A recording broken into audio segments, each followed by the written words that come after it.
Salyangozun yolculuğu belki de yarım metre mesafeyi 2 saatte gidiyor. Ama yoluna devam ediyor. Bir tane de şurada var.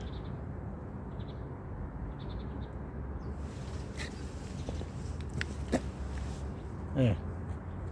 Yarım metrelik mesafeyi 1 saatte gidiyor. Ama yoluna devam ediyor.